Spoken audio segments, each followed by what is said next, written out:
네, 간단하게 1차 함수에 대해서 설명을 해드리도록 할게요. 일단은 좌표 기하라는 표현이 있어요. 이 안에서 미드포인트라는 중점과 점과 점 사이에 해당되는 거리를 구하는 공식이 있는데, 일단 중점 같은 경우에는 A 좌표서부터 B 좌표까지 있다라고 봤을 때 가장 가운데 있는 이 좌표점이 궁금하죠. 네, 이럴 때는 X 좌표끼리 더해서 2로 나눠주시고 Y 좌표끼리 더해서 2로 나눠주시면 이 가운데 중심 좌표점이 나오겠죠.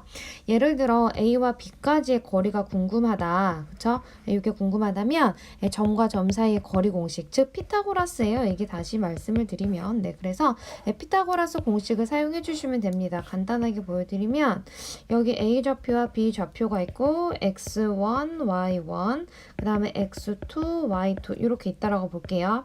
그러면 간단하게 직각삼각형을 그려내셔서 여기서부터 여기까지는 x2에서 x1을 뺀, 즉 x의 변화값이 되겠고, 네, 여기서부터 여기까지는 y2에서 y1을 뺀, 즉 y의 변화값이 되는 거죠. 그러면은 여기를 a라고 보고 여기를 b라고 보신다면 여기를 우리가 그 c라고 둘게요. 그러면 a제곱 더하기 b의 제곱은 c의 제곱이잖아요. 똑같습니다. 그럼 x의 변화 제곱 더하기 y의 변화 제곱에 루트를 씌워주시면 우리가 원하는 이 d라는 거리가 나오겠죠. 그래서 크게 두 가지 다시 정리할게요. 중점과 그쵸, 점과 점 사이의 거리를 구하는 공식 너무나 중요하니까 알고 계셔야 됩니다. 오케이.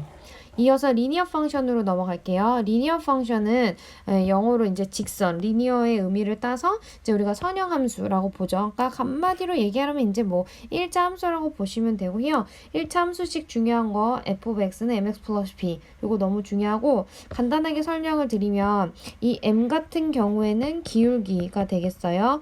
b 같은 경우에는 y의 절편값이 되겠고요. 간단하게 설명드리면 x축과 y축이 있을 때 L1이라는 걸 그리면 이 L1이 가지고 있는 기울기가 있어요.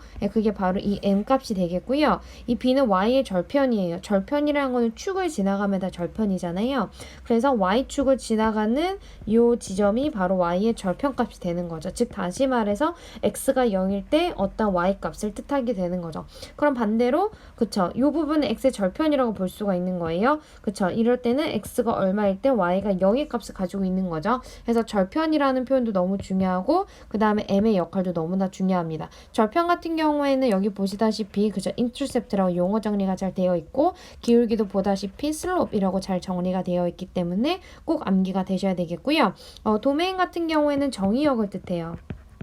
정의역이라고 하고 그 다음에 레인지는 이제 치역 이라고 보는 거죠. 그래서 레인지가 치역이고 도메인이 정의역인데 잘 나오진 않습니다. 네, 그냥 이 정도로만 알고 계시면 되고 중요한 거는 바로 이 기울기와 이 절편이 된다라는 거죠. 이렇게 좋습니다. 그래서 기울기에 관한 공식 여기 예쁘게 잘 정리가 되어 있기 때문에 확인을 하시면 되는데 간단하게 좀 다시 한번 보여드리면 L1이 있고 이 점을 뭐 0,4라고 칭해보고요. 이 점을 마이너스 2,0이라고 해볼게요. 그러면은 이 두 점이 막 갖다 찍히는 게 아니라 어떤 일정한 유지되는 속도를 가지고 찍히게 되잖아요. 그래서 이 기울기 값은 m은 y의 변화랑 나누기 x의 변화량이 되는 거예요. 그럼 다시 말해서 4에서 0을 빼주시고 그쵸, 0에서 마이너스 1을 빼주시면 되는 거죠. 그러면 2라는 값이 나와요. 무슨 얘기냐, L1이 가지고 있는 기울기 값이 2가 된다라는 얘기죠.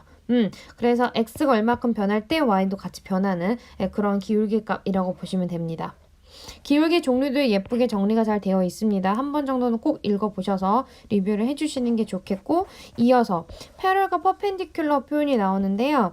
얘 평행이고 얘는 수직이죠. 너무나 중요해요. 평행선과 이제 수직선이 나오는 거죠. 평행선일 때는 이 두 라인이 서로 평행하기 때문에 얘네는 뭘 갖고 있어요? 같은 기울기 값을 갖고 있는 거예요. 왜냐면 X축, Y축 다시 그려볼게요.